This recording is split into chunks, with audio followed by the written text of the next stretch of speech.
down on the Enigma, and that's where C9 can get very scary. And even for all of the armor and all the tactics we've been talking about for EG, C9 could just snowball way too hard and win the game in below 20 minutes. So it'll be a question of when EG can start holding those fights with the Sand King Blink Dagger, and how long they're going to be able to, how much pressure they're going to be able to put on in the early game. Yeah. I want to give a shout out to Raul Basu, who gave us our answer, sent me a message on Twitter, and it was actually in the newbie game. Enchant was blocked out almost completely, so I was in that matchup that ended up happening. But let's run through our lanes and get some bearings before we kick this off. So it looks like Arteezy won't be heading towards the solo mid. He's actually up on the north right now, playing as the Razor. He'll be head-to-head with Fater, of all people. So C9 are definitely mixing up their lanes here, as Eternal Envy will go in towards the middle lane as the Tinker. Alloy 2000 will be in his own jungle, which isn't really heavily warded. In fact, there's only one camp being blocked up by this ward movement, and they're already watched by the Radiant ward, which was down very, very early. So Bone 7 will be the bottom lane. He'll be going up against Universe, who is in fact playing this Ven. And PPD is going to be there to give him a dual lane. We've got Zai, who's moving as the Sand King. He's heading up towards the top lane. And he'll be in combination with Fear right now. So they do actually push Arteezy back into the middle lane.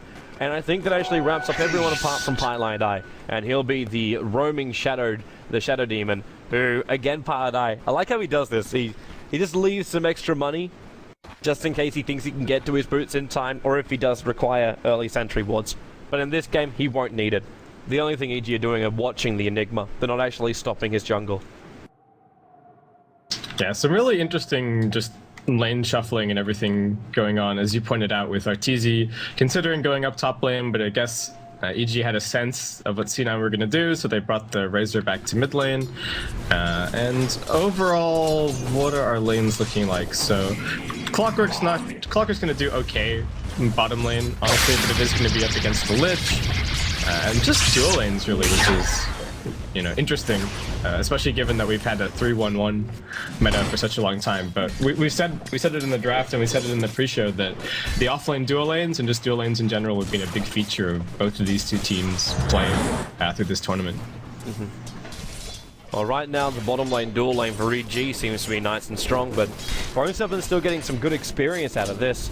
And the top lane for C9, they get pulls over to the side, so they're denying experience to Fear, and there's not really a lot that Zai can do about this, because if he comes in close, I'd say he would get disrupted, but Pilot Eye going for a unique start. He goes for Shadow Poison at level 1.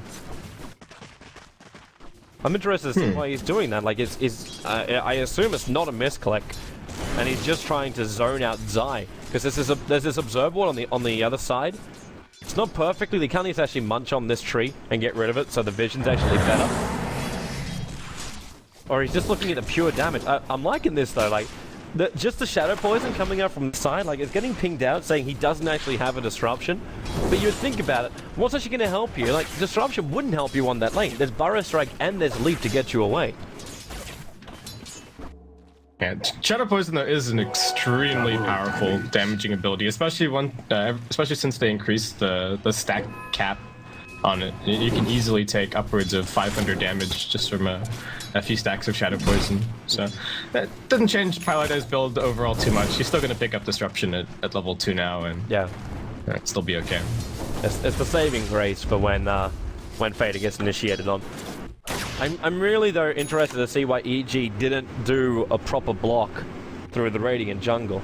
Because Aoi is now sitting at just shy of level 4, and he's only 2.5 minutes into this game. And, like, Aoi is known as one of the greatest enigmas in the jungle, because he just knows how to transition nicely. He's one of the most efficient players. Surprisingly, though, I'm going to flag the fact he didn't pick up Midnight Pulse early on, which I thought he might have, to try and actually clean up this tree line here.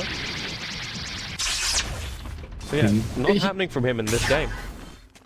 He might be considering going for a gank around level 5 or something like that, and the second point of Malefice can definitely be relevant. I know there's recently been people picking up the early point in the Midnight Pulse, but we might see a smoke out of him and some early movement. And yeah, there's actually a smoke on the courier already, so he might even be considering a level 4 gank heading over to mid, something like that, try and alleviate some pressure off Envy, who is getting harassed pretty hard by Arteezy, and Arteezy's doing really well for himself in this lane. 17-10 versus the 9-1 Tinker, who actually picked up his bottle before boots. Unfortunately, he had the null talisman, so I think he kind of had to go straight into the bottle, but not having boots against the Razor means that you're going to get crushed for at least the early stages. I would flag, though, that Eternal Envy, if Aoi is looking to initiate onto that mid lane, it's not really going to work, because Envy doesn't have the extra points up in the rockets.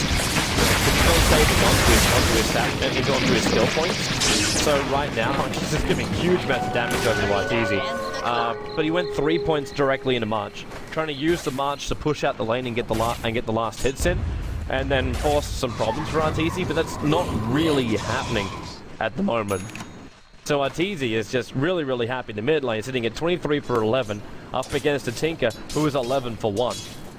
And he's not getting stacks from inside the jungle. They may look to do the gank in mid lane because Bone 7 with a haste rune was looking to come in on Arteezy. And this is like the first time Envy can get like uncontested farm, but no, he can't even do that. Arteezy comes back in. They're damn close towards the hillside, but Arteezy not feeling too pressured right now at all. See, I don't understand how C9 is even meant to gank him. Like, it's almost like they should just sit back and farm up and still just wait for their timing, wait for the Enigma to come out with a mech, wait for Clockwork to have level 6 before they can really do anything on this map.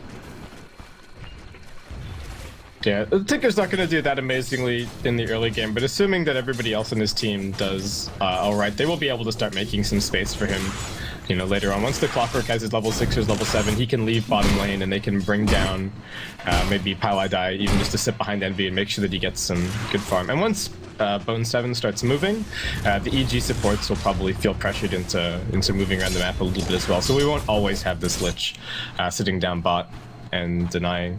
And the way that the lanes panned out is really interesting because EG's warding suggests that they thought there was going to be, you know, the Tinker on the safe lane, but then they sort of put 2 and 2 together and somehow realized that Eternal Envy was going to be on mid and the Death Prophet would be off lane, because lanes would be much worse for EG if they had the Mirana mid and the Razor safe lane, just because the Razor is that much better against the Tinker here. So I don't know what prompted them to make that adjustment, because we did have Arteezy running up top initially, but it definitely worked out. His build was a mid lane build though, so maybe he was just going up there to see if he found anyone placing a ward or something like that.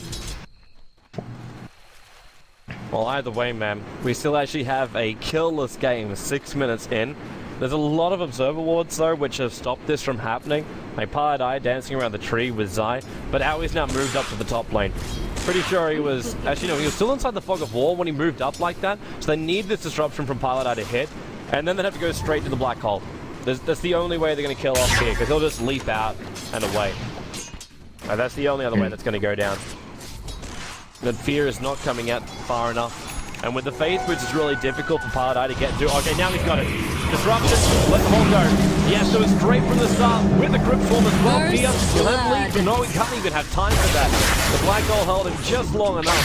The Cloud9 will take the first blood. Zai, you look for a Fire Strike on the Pylai Zai. He's trying to evade the moment. Fire Strike goes into face of it. Zai, with that ultimate, it's the Crypt Swarm going to get the kill while he's inside the Sandstorm. But it's a huge hit from the Death Prophet. The pause will come out. Envy's having some problems.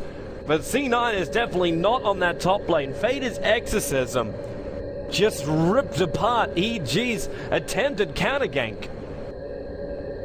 Man, what an ability. It's just, it's really crazy. But so overall trade ended up being first blood and 2 additional kills grabbed by C9. They only lost their support Shadow Demon in the end, so not a huge loss at all. Really nice early rotation out of AOI, and as you pointed out, some really good awareness of where the fog is during nighttime. It can be a little bit difficult to know exactly what your opponents can see and what they can't, but managed to skirt the edge of vision and get in there. And also made sure not to be scouted when Fear came in to finish off his phase boots, which kind of made up for Pylai getting really aggressive when he went for the first disruption. So overall, really nice movement out of C9 to start things out. And when they do this, they get the TP from Arteezy, you know, to leave mid lane, and that's where Envy can start picking up the pace a little bit more on farm. He's already reached 25 CS, so doing a bit better than he was at the start. He was already doing pretty crap at the start, so any kind of increase is good for Eternal Envy. But he's also had like, okay, so he's got Ancient stack up, and there's obviously into the jungle. Once he goes there, like, we know what Envy does, and it's the way he plays his Tinker. I remember, I think it was like I was casting with Ali one time, and we talked about the differences between the Tinkers. And one of the big ones that came up was the difference between Excalibur and Eternal Envy when you looked at the Tinkers. And Excalibur's Tinker, what it does is it hunts. It wants kills all the time. Every single time it wants to kill off people. And then Eternal Envy's Tinker wants to farm and make space every single time. So it's two very, very different ways of playing. And one gets gold coming out from finding kills, but that means you need to get the gold at the very, very start in order to get your Dagon up, in order to get like your higher level Dagon and your E-Blade together. Okay, that's not a great thing. Well, he's back inside the game now, so that's at least one upside. Have to use a mouse and keyboard to get there. Yeah, but Eternal Envy gets a lot more farm because of the way he plays, because he takes a lot of farm from the side lanes. The downside about all of that is you restrict all the farm for the rest of your team. So the Clockwork needs to be hunting heroes, and Fader needs to be hunting towers. And the Enigma tries to keep the balance by grabbing farm out of the jungle all the time. And Eternal Envy can't take that all the time. He has to give space to it if he's taking the side lanes. So it's just an interesting, it's a different approach that Cloud9 take. Yeah, I think it's also just a lot to do with the climate of the team. You know, if we're talking about Fnatic with Excalibur and we're talking about Eternal Envy on C9, when Fnatic were picking Tinker, it was very expressly, okay, we're picking Beastmaster and Tinker, and we are using him for the global pickoff, and, you know, that was the objective. On Envy's farming tendencies, it seems to me that, in general, C9 are a team that thinks a lot about how they're, you know, distributing the farm every minute. Like, there was a game, I guess it must have been the winner bracket finals that I was casting, and C9 were ahead, and they were just being ruthlessly efficient with how they cleared out the map. If you looked at it minute to minute, they were clearing out both jungles, both sets of ancients, and all three lanes every single time. So, and while Envy does take a lot of farm when he's given the opportunity to, and I think in this game he definitely will, because they have two pretty farm independent heroes in the Clockwork and the Shadow Demon, but I've also seen him in the past on his Tinker create a lot of space for other people to farm, where he, you know, focuses primarily on just one lane and maybe the opponent's jungle, and then frees up the other two lanes and his team's own jungle for the rest of his cores to grab farm. So I think just in general the farm awareness on C9 is really good. Well, we're back inside the game. Looks like Eternal Envy has managed to find his limbs, and we'll be able to keep moving in this game. So a great start to C9. They hit 1600 on the gold advantage now because of this, and their experience advantage actually capped up to 2.1k. And Fade's even using the remainder of his exorcism just to do some chip damage on the tower with a catapult. But with also the conversions on the side, Fear is not sure about this top lane. Well, at least he'll be able to farm up a couple of them. And now he's backing up. He got the kill with the Black Hole. That's all he needed to do. Now he goes back into the jungle. He keeps the stacking of the Ancients happening, even though, oh, they're bugged out. This Ancient Thunder hides in the wrong position. They've got to farm it now. They can't stack this thing anymore. Radiant's bottom tower is under It's not attack. bugged. This is what happens when Dyer's you top tower damage is under attack. Yeah, you damage the Thunderhide while you try and pull it, because then it casts Frenzy and it gets stuck. So it's a bit weird, but that's how it goes. Pilot Eyes come up here for Zai. You can see it. Moves around the corner, throws the poison. Radiant's bottom and Zai tower is trying to look under through the tree attack. line to find him, but they just juke each other for a moment. But they put down the sentry ward. So this is another one of those things I was talking about from Cloud9 that I want to just fly wards for, and I want to keep a close eye on. Look at their ward positioning right now. You've still got a fresh, aggressive observer ward on the top, watching the movement of Fear and anyone that's coming close to that top lane. You got a ward that's watching the movement up towards the top as well as the top rune, and then you throw down a sentry ward to block the SK from stacking. They're making sure they're shutting down what EG are trying to find, which is their timings. The timings on the SK Blink Dagger won't be able to come. He's going to attempt to stack right now, and this wastes Zai's time. He doesn't want to have this happen. The only lane which is left to fend for itself is the bottom lane, but they've actually switched their lanes up there too. So Death Prophet is now down there, and Bone 7 comes up to the top. Because Bone 7 at least can control the Mirana. Having to turn to leap could be the death of her with that battery assault at level 3. she'll never be able to actually get the full turn off and then be able to get to the leap without taking at least 2 or 3 hits from that battery assault. Yeah, something else that C9 supports when you're talking about their warding and related to that point, something that they're really good at is making sure that their wards are pretty much always down first on the second batch to make sure that they see the opposing supports coming out and where exactly they're placing their wards, which is exactly what happened over at mid lane. They had their Radiant ward down, so now they know that this Dire's Dire bottom Observer tower is is under there. attack. Fortification has come up from EG. fortified. They're trying to stop the push from C9. Another reason why Fader and Howie moved to the bottom lane. That's just an exorcism conversion push, and the tower's already down to 240 to slide points. They'll back up so it doesn't come within deny range, which means next time they push, they just melt straight through the tower and they can look towards the next tower as well. Depending on how strong their push is by then, which will probably be stronger considering the Black Hole is back off cooldown again for Howie. But they don't actually have their exorcism, so they are coming in a little bit earlier for this. But what's Universe really supposed to do on this offlane? The only thing he could do, which he did before, was Storm Bolt the creep wave and get rid of it. Yeah, this is just EG slowing the push down. This is not that one big fight where they will invest everything to start turning around the pace of the game. And that big fight will probably be... It might not be for a while. It might not even be to the tier 2s. I was about to say that maybe they could do it when they had double blink up on Universe and Zai, which is actually not too far away. They're both being really efficient with their early game farm, but they might want to grab maybe a mech on Arteezy if at all possible, though it does look like he's going for a drum build perhaps instead. I think that's a bracer for him, yeah, getting shipped out right now. I'm actually wondering who does go that mech, considering... Well, I would assume it's actually going to be the Sand King after he gets a Blink Dagger. Give him a little bit more space to farm up and then he can pick it up. Because Universe got his own Blink Dagger. So EG's going for double jump. No tank up to Sven with BKBs and stuff like that. Is under attack. Get Sven on the front lines, let him be the initiator. And he's probably also going to be the only man right now that can cancel the Black Hole of Enigma. Because when you think about it, like you got the Frost Nova, which can, the Chain Frost that can come out from PPD. Now that's going to affect the Enigma, BKB or not.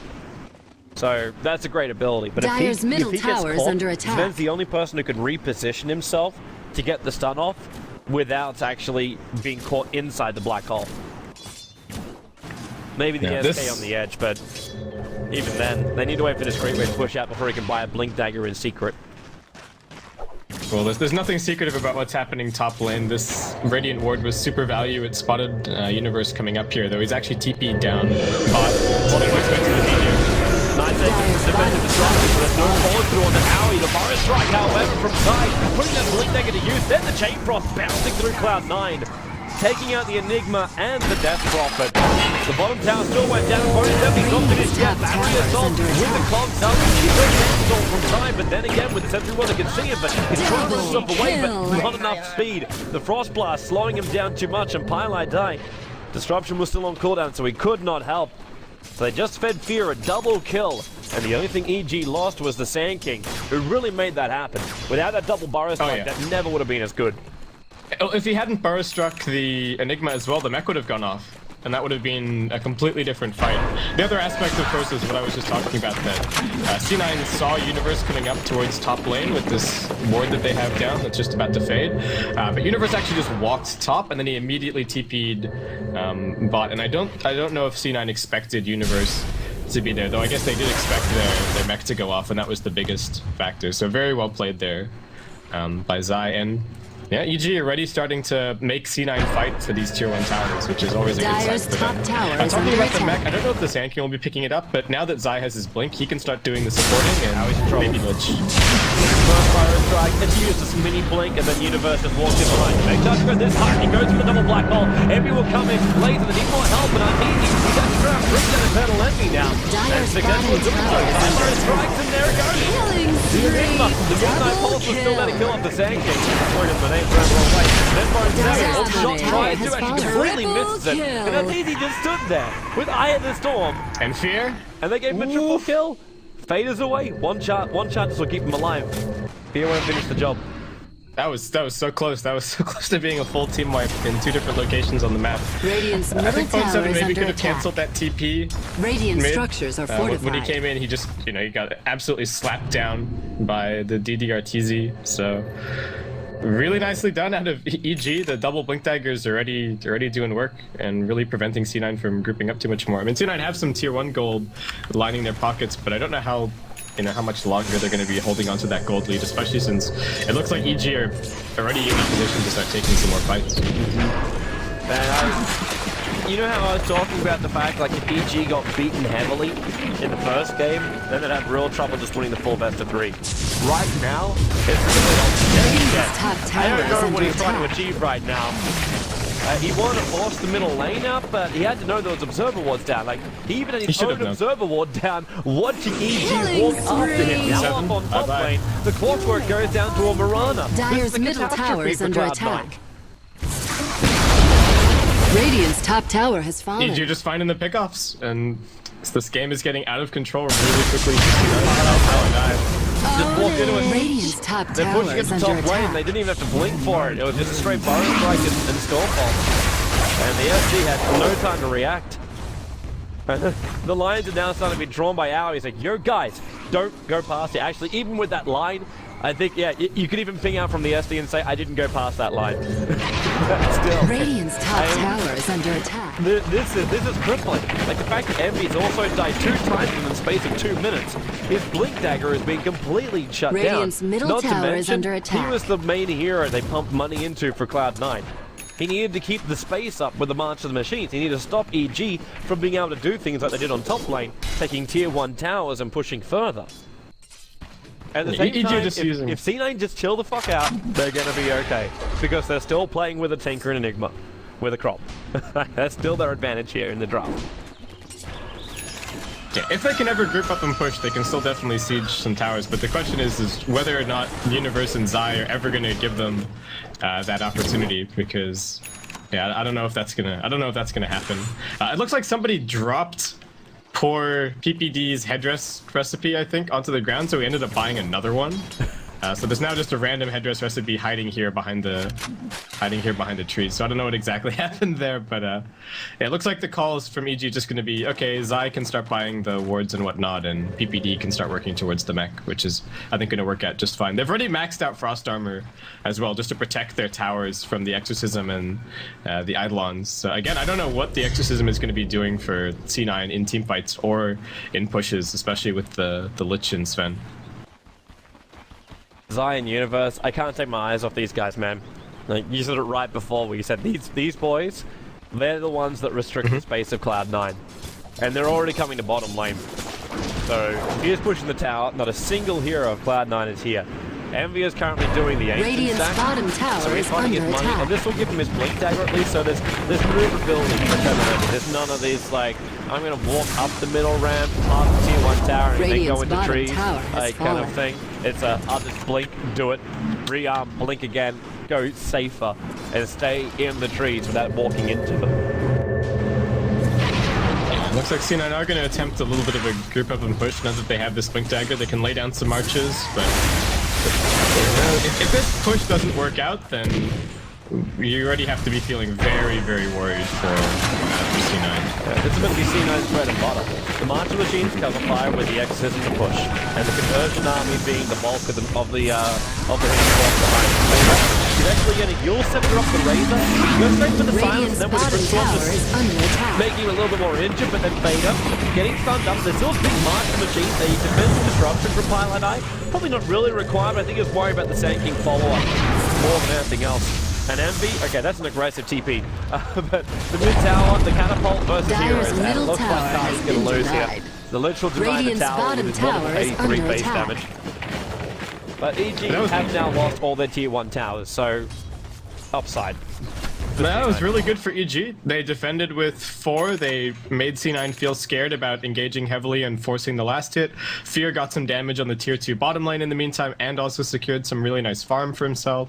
So the Mirana pick is also doing just exactly what it's supposed to do, and split push and, you know, pressure C9 into making decisions, or at least keeping Envy pogoing from lane to lane more than you know, as much as possible, and that's where you get the opportunities to maybe pick him off with a smoked Sand King or a smoked Sven.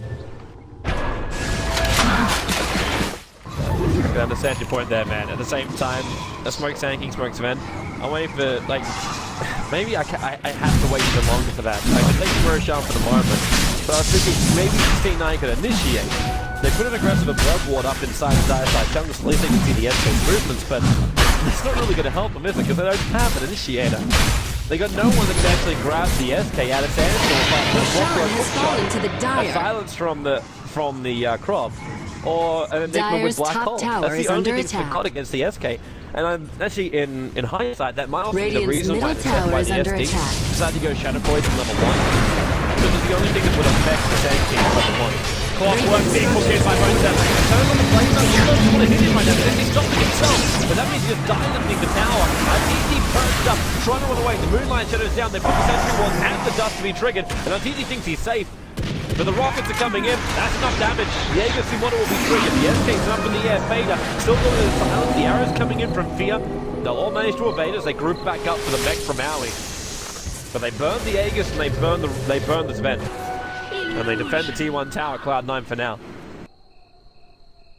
That was kind of sloppy from EG. I mean, I think they're feeling pretty confident with the way that the game is playing out, but that was... Yeah, they didn't have anybody else in the neighborhood. It was just RTZ and Universe got blown up pretty quickly with his Mask of Madness active, so... Looks like EG gonna have to just slow things down a touch. I don't think C9 are really going to be looking for a full team fight until they at least... Maybe now they can, that they have the Dagon and Eternal Envy, but they definitely want a bit more magical burst. Because again, physical is just not gonna be working for them. AUI is banking up some gold, 2100 for him right now. Not sure exactly what he's gonna be heading into though. We'll see. RTZ hookshot it on mid. Yeah, you're right. Burn 7 on him. But at the same time, RTZ still 84 points of damage now. Here comes Universe with your scepter. And made the point blank storm bolt there, Fader. Yeah, that was quick. That was a very quick double tap.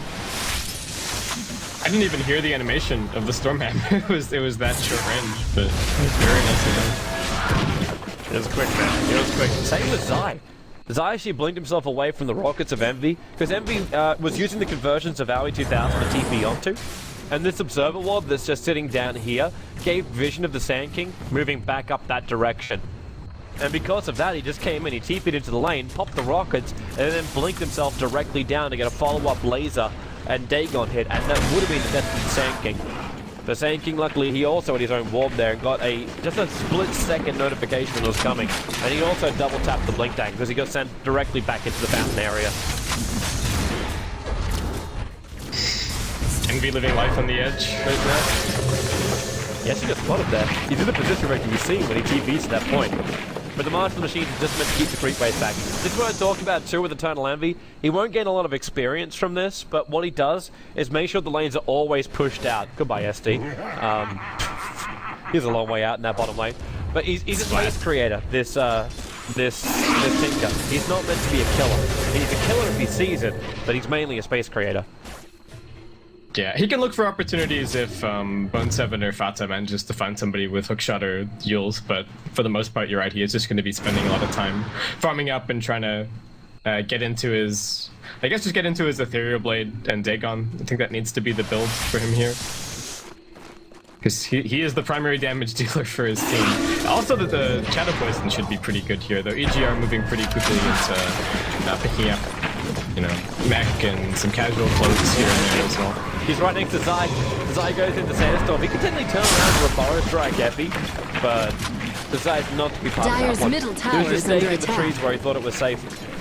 And doing something very, very similar that, well, I'm not going to say that Envy always does, but it just adds a lot of pressure towards the bottom lane. You stay in the trees, you watch the creep wave push out, you release an experience range, and the second it pushes out just a little bit too far, you go up there, you farm it up, and because he's got Sandstorm and Blink Dagger and Burrow Strike, he's going to have enough confidence that he'll be okay here. I don't think that was the right button to hit, but because he knows he can just push the lane.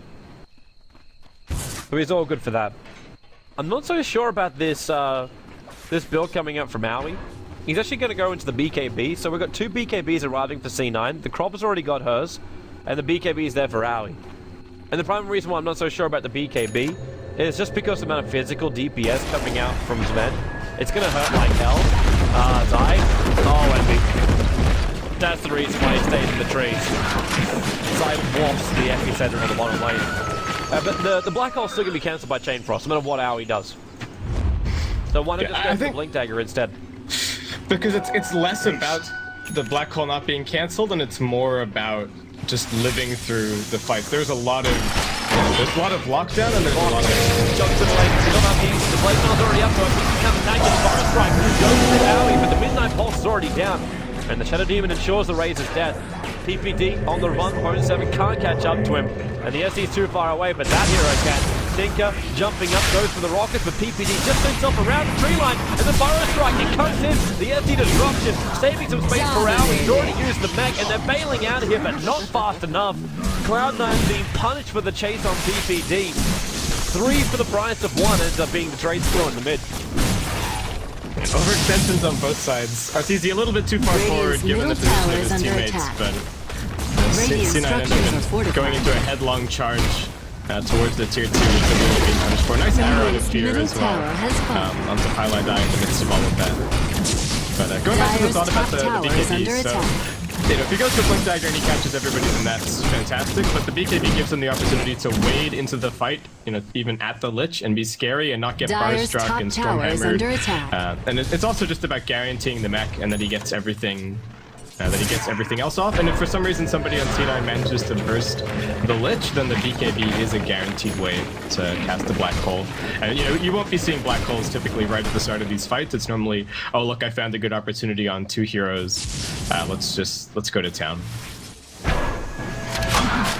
Drawing a little graph up at the top where Ted Levy will realize that he was only like a couple of inches too far up.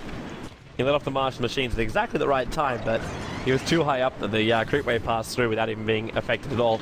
We got a 5-man smoke movement from Cloud9. They're heading up towards Roshan. Now, no one's in Roshan right now, mainly because Roshan's not there. There's no way you're going to see Mortal on the field anymore, but they're going to find one hero in his side. Hook shot, stays on, rockets are flying in. Easy, well, he's more than the grid. He has much beautiful stuff right now. It's good cover fire now. There he goes to the black hole. He's got a universal drop there. The SD's going to find back, and it's already currently 3 heroes down, and they might find Fear. They've got him on the back end here. Fade is on the way, but a leap away for Fear. Bone 7's in the tree line. And the Smoke Gang, very effective, not only getting 3 kills, but also having a forced buyback on the Sand King. Coming in. Yeah, the pickoffs from C9 have been really impressive. Just in terms of finding their openings, Bone 7 as well, his play on Clockwork is fantastic as always, and C9 making more space on the map to secure these BKBs. They've got one up on Fada, the one on AUI was also finished and shown off in that last fight. So, Dire's top tower is under attack. Well, the epicenter Burrow Strike failed last time. It seems this time around it was effective. And Pylai die. I'm not quite sure what he wants to achieve here. Especially when they dropped the sentry ward. He Burrow Striked, but they don't have any extra detection. Pylai walked away from the sentry ward. So that was just a guess burrow from Zai. And his sentry wards are up for Pylai, so he can do some dewarding of his own. Just needed the arrow not to be on cooldown from Fear. It's a bit unfortunate. Where did he throw that before then? I don't know. May have just been scouting out a little bit. Maybe. But yeah, it was on CD right as the burst strike hit. Well, right now there's some rocket spam coming out. Cloud9 have already scouted out the fact that Roshan's up. They're watching also for the ancient full time, which Universe is just farming up quite freely with Mask of Madness. Just Warcry and farm. They actually took the triple stack that C9 prepared in their own ancients before. There's Fear, found Andrew. Rockets, laser, and just buy some space. He had Dagon as well, but decided to hold on to it. Yeah. EG are about to hit a pretty big timing coming up soon with 2 more BKBs, one on Universe and one on RTZ. So I think that's really what they're working towards right now, and then we'll see if they can start swinging things a little bit. Even if they win a team fight and the lanes are pushed in because C9 are keeping up the pressure really nicely, they can still maybe sneak into Roshan or win a team fight and go Rosh. So it looks like straight Roshan is the call. It has been scouted by Flare, so we'll see if C9 are going to try and do anything. They could give it a shot. There's another rocket on the way in, so as you said, scouted out by the Flare. Difficult to do this kind of thing without knowing what's going on. And Tiki just needs to get himself in a position where he can do a master. Now, that's a fake SK, but Clockwork's gonna hook shot him. Gets the cogs off, hits the blade bomb, then 4 stars himself back out again. There's all that strike, and Fade's in the way in, but the Forest Strike gets into the Fader. He's gonna melt right now. Roshan's still not dead just yet. But Rage Rod to help get the kill with a plasma field. And with 2 heroes down, there's no way they have enough physical damage for this anymore. Roshan will belong to EG. While Zai, he's caught out now. He's got the Forest Strike Universe right behind him, able to get the Soul Ball follow-up. And the Lurch ulti being committed by TPD did not want that Enigma letting off anything. It was overkill at the end of the day, but EG have Roshan, they have 3 kills, and all 5 heroes remain alive to take down the mission. If I could get Boris stuck into an arrow or something because his BKB didn't go off. I wasn't keeping an eye on him as he rushed into the pit there, but that was really the deciding thing in that fight, that there was that the Death Prophet just got exploded.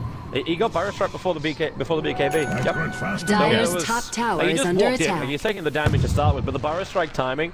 There's also, I don't think he was expecting the extra damage to come out from the Razor Plasma Field, which it probably should have been. Because the Plasma Field went from inside the pit and hit him outside, so he took the damage from that almost instantly. Because it was on the way out and the way in almost exactly the same time. Yeah, I think you can criticize Fada a little bit there for maybe not being, in general, you only want to use your BKB right when you have to. There's an arrow sailing towards you or something like that, but he just wasn't very proactive with it, not very safe, and just got blown up. And it looks like he also got blown up by Epicenter there, so really nicely done by Zai. Pretty much won the team fight for EG. Also nicely done by Arteezy when Clockwork hooked in. Didn't do anything to him, didn't waste himself on the Blade Mail. Which is really good. I thought it was a little bit of a gamble for EG because they were only a few hundred gold away from TC's BKB, which would have been a big deal in that fight, but still worked out really nicely for them. And now they've got the Aegis in hand to leverage these BKBs and maybe get some more towers. Got a feeling Bone7 was also really sad about the timing he jumped in. I reckon he thought he got it perfectly. He could just jump in, take the Roshan kill, and then just 4-star himself back out again. And instead he had to 4-star out prematurely. Now, EG are going to smoke themselves up. They walk past 2 sentry wards that were dropped during the latest engagement. But they'll go completely undertaken down south. The Rockets keeping the split push going, even though obviously Eternal Lampy's going to be doing most of the grunt work for that. And EG, they're just looking for one person, but all of Cloud9 are back in base apart from Pylai Dai, who's up in the trees on the top. Because they know EG's looking from every single lane. They're only just getting a glimpse now of Arteezy on the bottom. And that's why they're moving out. They move out as a 5-man smoke team as well. Last time they did this, they took 3 kills on EG. This time they do it, we'll see if they'll be as lucky. Because Zai's going to be here in the middle. Be careful with this jam. The smoke's going to break. Smoke breaks on Fader. Universe is here as well. And there goes Yasai. He does scout out the fact that Zai is here. They jump up with the Dagon and Rockets. Not enough to kill off the Sand King. He's away to safety. Doesn't lose the gem. Yeah, I think the other factor for that last fight was there was a Sand King illusion just sitting in the trees to the west of the Roshan pit, and I think it got scouted by a flare, and C9 may have thought for a second that was where the Sand King actually was, since the flare wasn't being thrown all the way over the pit to scout the Sand King, who was actually sitting on the eastern side, and I think that's a big part of maybe why Fada got caught out in the way that he did. And nice of Zai to survive there. Nerves of steel, I have to say, when he got silenced and managed to get out, but both teams just looking for pickoffs, trying to find that opening to start moving in towards these tier 2s. But I think EG do have the team fight advantage, assuming initiation is relatively even. The one thing that EG don't have a whole lot of is counter initiation, aside from say Moonlight Shadow. So if C9 do get the jump, then team fights can still definitely go their way. Well, C9, maybe they do get the jump again. They're waiting for EG. They're just sitting back and waiting. The team can keep the other lanes pressured out for the moment, but they're just waiting to jump in on anyone they can find. Highlight waiting on in the tree line as they just marching machines cover fire. And EG, if they're going to do this, they will have to force the push. They're just immortal on the race. They don't care about forcing the push.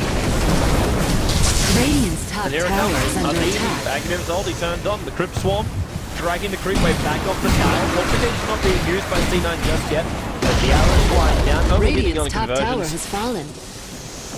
And C9 take the tower. EG take the tower, and C9 don't do anything to stop them, really. I think C9 would have jumped. Can do. Like, what are they supposed to do, man? Well, in that situation, C9 could have maybe jumped if EG had backed away sloppily, or if somebody had, given them a good opportunity, if they'd been able to jump on, say, the Sand King or the Lich. But yeah, apart from seeing that, all they can really do is have Envy split pushing out and everybody else kind of standing around and defending. They have to try and go for some more of those smokes that they went for earlier, but do they actually have any left? There's one remaining on AUI, and there's none on the Courier. Smoke restocking in about 4 minutes, so the next two smokes are pretty crucial for C9 to see if they can get close to a tower. They need to get something, man. This game is out of their control. I can't believe the advantage is also up. Like, EG are just so far ahead right now that if C9 win this, it'll be a miracle or one hell of a throw by EG.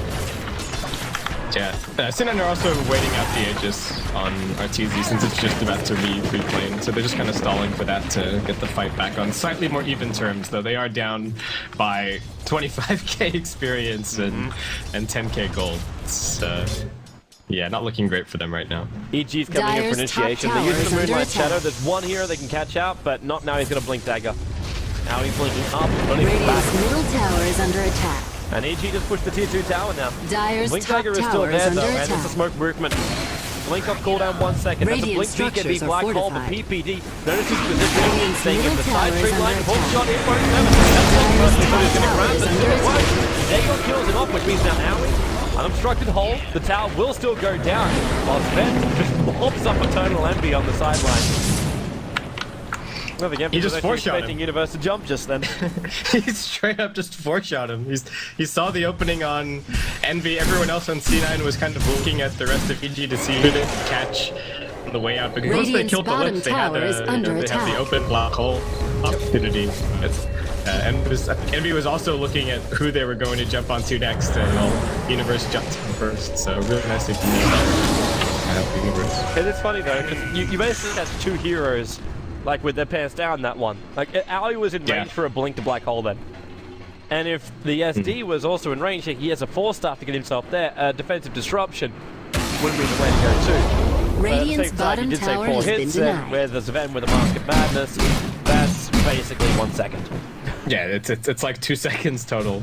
Plus reaction time. You don't really have too much of an opportunity. Also, EG were just pretty much in full-on retreat mode. Universe was just seeing an opportunity there. I don't think they were ever going to re-engage. They'd lost one. They lost their mech carrier, and they'd already taken what they came for, which is the tier 2 tower. So it was just up to C9 to see what else they could grab on the retreat. But a pretty clean disengage from EG.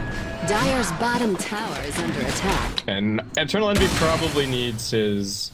I guess he does definitely need his Ghost Scepter. Now, he's actually... A lot of Tinkers will just go Dagon 1 and then straight into the Ghost Scepter, especially when there's a lot of physical damage on the enemy team.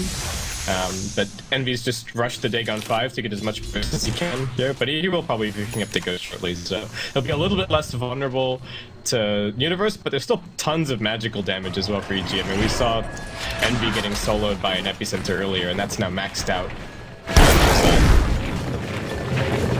I really don't understand what Cloud9 do to get themselves back inside this game. Like, there's stall, but there's most definitely stall. Because EG don't want to go high ground, like going under like a double march as well as a black hole. It's a danger kind of zone, but if they could just get like 1 or 2 pickoffs and have the Academ's ulti on cooldown for Arteezy, then they just go high ground and they win. That's as simple as this game is down to right now. Well, the other problem is that and we've been talking about this the whole game, so I don't want to sound like a broken record, but the death profit is just really a non-factor in teamfights. Everybody in EG is mech'd and frost armored and war-cried, and there's I think an AC on Universe as well now, so we're talking about absolutely absurd armor totals, and the Exorcism is just not going to do anything to Dire's that. top tower is under attack. Unless Envy needs to be playing pretty much the game of his life from this point forward. For C9 to win, and that's going to be tough because he's the only one that's worth focusing as well, aside from maybe jumping the Enigma before BKBs. And that means he's going to get Stormhammered and Burrow Struck, and there's a Hex on Arteezy now, which is a very smart pickup, realizing that, look, the Tinker's the only relevant threat, and if I can just BKB, run at him and Hex him, that's fight over, that's game over. They're coming. Phone 7. Rockets again, get some extra vision. Zai trying to be a bit of a blocker, but Inco's going up into Hex. He gets the device up and running, and most of it dies so quickly. This time with the BK, minimal damage. There's your black hole. 3 more damage. It's up on top of the world. Just stop. Go down. Then you see more triggers. Universe triggers to cheat Zai. He's too far away with everything. Only one pulse really hit into Pylon 9%. Now he's back to the world's living. He also trying to find some time to Fader, but it also finds a lot of damage in for RTZ. 168 points of it stolen, and he does bring down the Death Prophet. And now EG with the death of the Krob, Clockwork on the sideline. Krob can buy back. I'd say they would push up the middle lane, but look where Envy is. Pushing out the top tier 3 tower. They may just go for a race, however, because they'll win. Yeah, I think no doubt. Envy can push the wave up to the tower, but there's still Glyph, and Tinker's building damage is far from impressive. So EG just gonna keep pressuring him. Radiant's middle tower is under attack. Covers the entire mouth of the mid lane.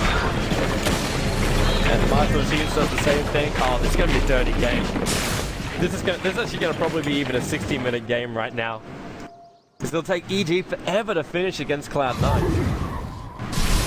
No matter how far ahead they get, they're still pushing against so much spam in an area of effect. It's Shadow Poison, March, Midnight Pulse, Cogs, Rocket Flare, Crypt Swarm on a 4-second cooldown. Yeah, EG, it's going to take them a little while to successfully get a creep wave up into the base, that's for sure. It's but the ultimate dirty game. That's what this is. It's just the ultimate dirty game. Yeah, and C9, well, if they can, if they can find a big black hole, if Envy can work some magic on the Tinker, they can still definitely win a fight against EG and maybe go and equalize the buildings a little bit with the Exorcism. But that's all that it's really useful for right now. Oh, that's I've actually comprehending what's going to happen. I'm trying to think 20 minutes ahead right now for C9. If you consider they just hold them back, they keep them locked down, you're going to have an E-Blade up and running pretty shortly on a Tinker. He will have that by the 60-minute mark, so getting burst damage enough to kill off a Lich is possible, even though he is walking around with like Mech Cloak Urn. Like PPD could potentially get picked off. As far as the Sand King getting picked off, might be a little bit more difficult, but also still a potential. And you take out these 2 heroes, and then what really happens to the EG team fight? Arteezy doesn't have great control from the rest of his team. Then again, at the same time, maybe I'm looking at the wrong person here, because Universe right now is doing so much more damage than Arteezy does during the team fights. Yeah, and once Arteezy has a refresher, fights are going to be ridiculously difficult for C9. We're talking about at least, 8 or 10 seconds of BKB every time, 2 hexes, 2 Eye of the Storms. I just don't know what they're going to be able to do against that. So they have to try and, if they can, hopefully catch out Arteezy, before he pops his first BKB, but that's going to be very, very tough. And EG are just going to keep on piling on more BKBs. We've even got one for Zai now. So the Tinker is the only way that C9 can win team fights, and well, EG are doing everything that they can to make life difficult for Envy. Well, they're coming up right now. Malivus done. Hook shot in. EG's coming to support him. Moonlight Shadow will go. But he's a vision, and then double stun from Universe. He cleaves apart the Tinker and the SD while the Boris strike from Zai. Holding out again. He's going to use a black hole just for that. While Vader, well, he will finally die inside the tree line. Hexed up by Arteezy. Universe is right behind. They will clean him up. And well, Bone 7 gets back to base, but he's lost his entire team.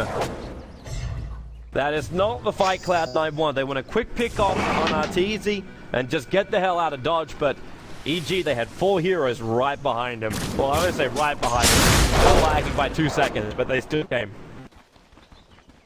Universe, what a player. This guy is just doing everything for EG right now, honestly. And he's finding the clutch pickoffs. He pressured the map during the early game with his Blink Dagger.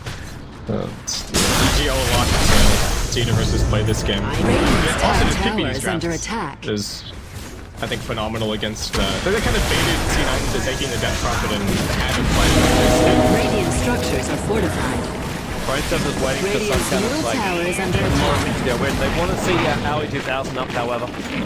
And for one of the guys in the chat, who I actually forgot his name now, but he was like, "Man, Toby, you're so stupid. This game won't go to 60 minutes." EG just got a 4 kill for what, 0 trade-off? And all they could do was bring the tier 3 tower down to 127 life points. This is why I'm thinking this is still going to go to a 60-minute game. I wasn't expecting Cloud9 to do this though. I was expecting Cloud9 to go up and try and find a gank, but not before they had a support go up and give them vision. So they could understand what they're really getting themselves into. That was like the blind leading the blind on that gank on the top lane. Well, they're never going to have any vision because EG have a gem right now. So. Fader. Universe, Fader's in a lot of trouble. They've got the BKB off Yulsep, forced off away. Now Yulsep will go up, also proposed, pushing Universe back. He's out of mana as well. And Fader did use the BKB just in case we could retreat out. But that means BKB's on cooldown, but they keep the crop alive. Radiant's bottom tower is under attack. EG weren't even planning, I think, on going too much further after that. RTZ's still farming top lane. I think they're still working on his refresher. So it was just like, oh, hey, look, we have an inventory. Let's see if we can do anything cool with it. And they still, at the very least, to get another BKB charge out of it, about knocking it down to 6 seconds. Oh, and Envy. RTZ down, go Scepter, so he can't leave the attack of it. Zai! Perfect timing! And Envy is screwed. And that's a big screw up too, because now they've got 74 seconds on the sideline for the Tinker. He brought back to defend the last push. Maybe we won't reach 60 minutes, because they won't have a big March the Machine wave to keep him out. Why is Envy staring at RTZ like that in the lane? I don't quite get it. It was yes, he can't kill you by himself. I mean, he can't kill you by himself, but you can't kill him. Either. I guess maybe you can force him to BKB if he feels threatened, but it's not like he has E-Blade Dagon. It's just Dagon 5. Top tower is under attack. I don't know about that play there from Envy, especially as you pointed out that he bought mid. So now it's 30 seconds of no Tinker, EG, open invitation into the C9 base. Yep, and they're attacking both mid as well as top. The range rack is on already. Both 7, the console, they're far enough away from over here and they don't even care about it. And that's easy at ultimate. The character is merely racked, attempted hook shot, but now stuns are borrowed up. To try and save it. As both 7 get hooked away, one charge to keep him alive. Actually, clicked one charge, that was the mech. He dies anyway. This is over. This won't even hit 50 minutes. Like, Fader triggers the ultimate. EG will back up for the moment because Tinker is also respawning. But they got a full mid-racks. They got a melee up on top. They Moonlight Shadow. As though they're waiting for just one person to have range. And already Envy is trying to do a split push. He's down the bottom lane, attacking into the tier 2 tower down there. EG might back up to defend this, or they just say screw it. Yeah, he finishes the range racks up on top. It's a full double raxing now. TZ will defend on this bottom lane.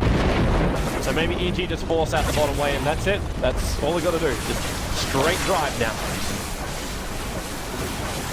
Yeah, there's not really much standing in their way. TZ has 6k gold. Just sitting in a pile right now. He's going to be picking up his refresher orb in just a second. And with that, yeah, I think C9's done. It's now look at the bright side of this place. There is no bright side if you're a C9 fan. If you're an EG fan, you're loving this because now they're basically 1 win away from forcing out a second best of 3 and deciding matchup. That's exactly what EG wants to at least have. Probably what a lot of viewers want to have as well. Keep the games extended. More games. More games. Because we have a potential of 6 games that we played out today. We had a minimum of 2, a maximum of 6. A scheduling nightmare. Yeah, for sure. But I really like the format. I mean, you can only do it if you have a separate day dedicated to the grand finals, but it's also, I know we don't really see it too much in Dota, but it's still, I think it's still really cool. Maybe it would get sick of it if we did it all the time. C9 realized where he went to. Unfortunately, he didn't attack him early enough. They didn't reach him in time. The rockets flew in, but he was able to blink himself back down again. And now Par is back. They got both 7 out of 10. He won't get his popped up. In fact, he just gets destroyed. Universe way too much damage. Morano was actually the one to take the kill right there with the Deadless. I was wondering where those crits are coming from because there's no Deadless over on Universe. It's over on Fear. The Moonlight Shadows try and find a nice light, but he's looking for a nice arrow. And he'll find Fader. He'll find my side. And now Enigma jumps in. It's a 2-man fight. Colbert he waves it out perfectly. Let's move Johnny go. There's double buyback now coming up, but they've got nothing else to fight with. is the call. 49 minutes into the game, and EG will take game 1 here. In our first best of 3, because they're coming from the lower bracket, they have to do it the right way. They must win a best of 3 to force a second best of 3 to go for the grand final prize, which is just shy of $100,000 for Dota 2. But they're off to a very good start. At Cloud9, that's a rocky start. That's a very, very rocky start. I mean, I feel like Envy just drafted right into what PPD had planned. It was the exact same thing, in the EG game against Newbie, where they just sort of hung the Shadow Shaman and the Lycan in front of them and said, "Look, I know you want it," and they took it. And then PPD just had a plan ready to go to beat it down. So we've seen that EG is not afraid of Lycan. They're not necessarily afraid of the Death Prophet either, and I don't know. I also feel that there was a little bit of reactionary drafting out of C9. Maybe I think most notably in the Shadow Demon pick, but PPD seems cool, calm, and collected. And I think for the first time this tournament, it seems like Envy's getting pressured on the draft. I think he's won most of his drafts up until this point, and that's been a big source of wins for them. So we'll see if things change up for game 2, if Envy can get a better handle on what PPD is up to. Yeah, well, we'll see how it goes. So stay tuned, everybody. We'll have a short break, and the players grab themselves a beverage, and we'll be back here for game number 2 in just a moment.